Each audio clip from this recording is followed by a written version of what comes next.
अपने से अयोध्या को तो राम भक्तों ने सजा और संवार दिया है। आप उसकी चिंता मत करिए, पश्चाताप करिए, एक बार रामलला का दर्शन कर लीजिए। अपने को धार्मिक कहलाने का प्रयास कर रहे हो तो मथुरा वृंदावन पे खुल करके बोल दीजिए, श्री कृष्ण जन्मभूमि पर खुल करके बोल दीजिए। इसे राम जन्मभूमि मुक्ति के आंदोलन की तर्ज पर ही श्री कृष्ण जन्मभूमि की मुक्ति का भी अभियान चलना चाहिए। भगवान श्री कृष्ण की जन्मभूमि को भी सम्मान मिलना चाहिए। इसका नौजवान अपनी पहचान छुपाता था, हाथरस का हो, अलीगढ़ का हो, कासगंज हो, एटा हो। यहाँ का नौजवान जब यूपी के बाहर जाता था, लोग पूछते थे कहां से आए हो, तो लोग कहते थे दिल्ली के रहने वाले हैं।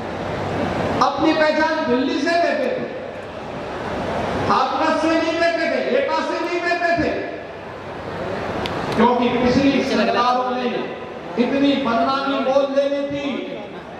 हर जिले में माफिया इतने हो गए थे, ये गरीबों का शोषण करते थे, सार्वजनिक जमीनों पर कब्जा करते थे, विकास की योजनाओं को टकार जाते थे, अराजकता पैदा करते थे, उपद्रव पैदा करते थे और इनके गुर्गे जगह जगह जाकर के व्यापारियों के साथ, किसानों के साथ लूटपाट करते थे तो बेटी की सुरक्षा के लिए भी खतरा पैदा करते थे। लेकिन डबल इंजन की सरकार ने कहा कि नहीं, जीरो टॉलरेंस, अपराध और अपराधियों के प्रति जीरो टॉलरेंस। और आज वह जारी है, माफिया मुक्त उत्तर प्रदेश, उपद्रव मुक्त उत्तर प्रदेश, दंगा मुक्त उत्तर प्रदेश और कर्फ्यू मुक्त उत्तर प्रदेश बनने के साथ अब उत्तर प्रदेश भारत की अर्थव्यवस्था का एक ग्रोथ इंजन के रूप में अपनी भूमिका का निर्वहन करते हुए तेजी के साथ बढ़ती हुई और उभरती हुई अर्थव्यवस्था के रूप में अपने आप को स्थापित किया है। और इसीलिए बात मैं आपके बीच आया हूं। मुझे आश्चर्य होता है, मैं कल समाजवादी पार्टी के अध्यक्ष श्री अखिलेश यादव जी का एक बयान पढ़ रहा था। वो कह रहे थे कि उनकी सरकार आएगी तो अयोध्या को धार्मिक नगरी बनाएगी। अरे आप क्या धार्मिक नगरी बनाएंगे? आपने तो अपना इतिहास देखिए, राम भक्तों पर गोली आप ही के लोगों ने चलाई थी, आप ही की सरकार ने चलाई थी। आज जब राम भक्तों के परिश्रम और पुरुषार्थ से प्रधानमंत्री मोदी जी के नेतृत्व में अयोध्या अब त्रेता युग का स्मरण करा रही है, तो आपके मुंह में भी पानी आने लग गया है। अरे भूल जाओ, आपने तो थानों में और जेलों में कृष्ण जन्माष्टमी के आयोजन को भी रोक दिया था, कांवड़ यात्रा पे प्रतिबंध लगा दिया था। जो आज जब हमारे जनप्रतिनिधि कह रहे थे ना कि हाथरस में 22 से ज्यादा मंदिरों का सुंदरीकरण हुआ, क्या ये समाजवादी पार्टी के समय में संभव था क्या? उनके साथ कब्रिस्तान की बाउंड्री वाल के लिए जाता था और वही तो हमने मंदिरों की तरफ डाइवर्ट किया है। वही पैसा हमने इधर भेजा है कि कब्रिस्तान की आवश्यकता नहीं, मंदिर आस्था के केंद्र हैं। अखिलेश से अयोध्या को तो राम भक्तों ने सजा और संवार दिया है। आप उसकी चिंता मत करिए, पश्चाताप करिए, एक बार रामलला का दर्शन कर लीजिए, कम से कम इसी से और सद्बुद्धि आएगी। और अब तैयारी करिए कि हम कृष्ण कन्हैया के लिए भी कुछ कर सके। अब मथुरा की बात करिए। अगर सचमुच अपने को धार्मिक कहलाने का प्रयास कर रहे हो तो मथुरा वृंदावन पे खुल करके बोल दीजिए, श्री कृष्ण जन्मभूमि पर खुल करके बोल दीजिए और बोलिए ना, इसे राम जन्मभूमि मुक्ति मुक्ति के आंदोलन की तर्ज पर ही श्री कृष्ण जन्मभूमि की मुक्ति का भी अभियान चलना चाहिए। भगवान श्री कृष्ण की जन्मभूमि को भी सम्मान मिलना चाहिए।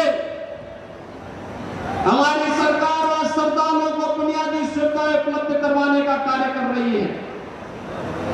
युद्ध स्तर पर हम प्रयास कर रहे हैं,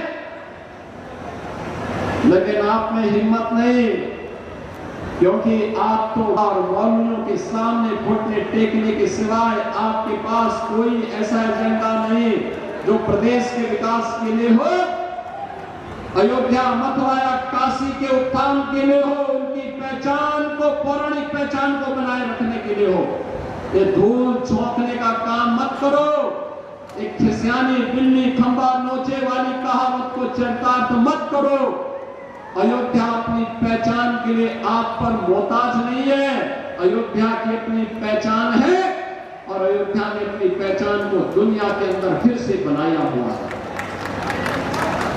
बहनों और भाइयों, इधर दोनों में चाल चलने वाले लोग हैं। ये वही लोग हैं जो जनता जनार्दन को धोखा देते हैं। याद करिए, लोकसभा चुनाव के समय एक कांग्रेस और समाजवादी पार्टी आई थी, संविधान की दुहाई दे रही थी। आपने भी 25 जून को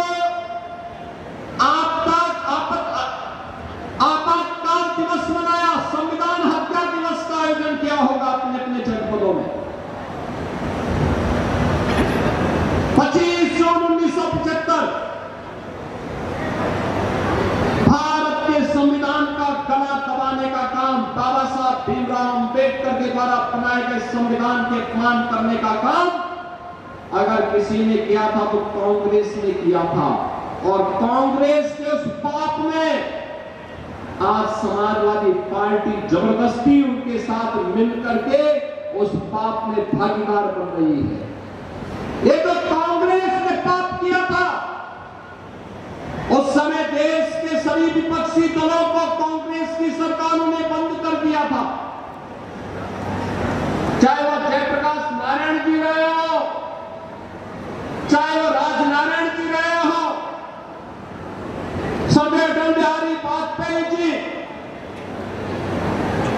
सरदार लाल कृष्ण आडवाणी जी, डॉक्टर मुरली मनोहर जोशी जी,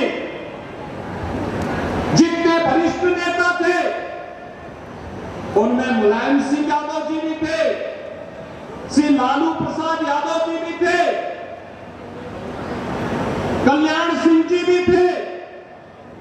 ये सभी नेताओं को उठा करके बंद कर दिया गया था, जेल के अंदर बंद हो गए थे, तत्कालीन सरकार ने बंद कर दिया था। कहीं ये लोग संविधान के खिलाफ कांग्रेस के द्वारा किए गए इस कृत्य के खिलाफ सड़कों पर जनता जनार्दन के साथ उतर जाए, इसलिए इनको बंद कर दिया गया। 1 लाख से अधिक गिरफ्तारियां किए थे कांग्रेस के लोग। और जिस मुलायम सिंह यादव को, समाजवादी पार्टी के नेता को तत्कालीन कांग्रेस सरकार ने अपमानित किया था, जेल के अंदर बंद किया था, उसी समाजवादी पार्टी आज कांग्रेस का शागिर्द बनकर के उनके सामने घुटने टेक करके मुलायम सिंह की विरासत को भी अपमानित करने का काम कर रही है। अरे इसके बारे में सोचो। बाबा साहब भीमराव अंबेडकर के सपने को चकनाचूर करने का काम किसी ने किया? कांग्रेस और समाजवादी पार्टी ने किया। ये लोग हमेशा यही करते रहे हैं। इन्होंने वही कार्य किया जो सामाजिक न्याय के प्रतिकूल हो। अंबेडकर जी के नाम पर बने हुए मेडिकल कॉलेज का नाम बदल दिया। सामाजिक न्याय के पुरोधाओं का अपमान करना ये लोग अपना जन्मसिद्ध अधिकार समझते हैं। समाजवादी पार्टी में विकास का मतलब केवल एक गांव सिपाही में विकास माना जाता था, और डबल इंजन के भारतीय जनता पार्टी की सरकार में विकास का मतलब उत्तर प्रदेश की 25 करोड़ जनता का विकास, उसमें हाथरस भी है, कासगंज भी है, एटा भी है, अलीगढ़ भी है, मथुरा भी है, फिरोजाबाद भी है, मैनपुरी भी है, आगरा भी है, इटावा भी है। हमारे लिए 75 जनपदों की सभी 350 तहसील और 25 करोड़ की आबादी का विकास ही हमारे लिए उत्तर प्रदेश का विकास है। हमने तो कहा कि गांव हो, गरीब हो, किसान हो, नौजवान हो, वह प्रधानमंत्री मोदी जी के मंत्र सबका साथ और सबके विकास के भाव के साथ कार्य करेगी। और इसीलिए अंतिम पायदान पर बैठे हुए व्यक्ति की संतुष्टिकरण का आधार, जिसे सदैव पंडित दीनदयाल उपाध्याय जी ने अंत्योदय कहा था, उस अंत्योदय के लक्ष्य को प्राप्त करने की दिशा के लिए किया जाने वाला प्रयास ये डबल इंजन की एनडीए सरकार का लक्ष्य है।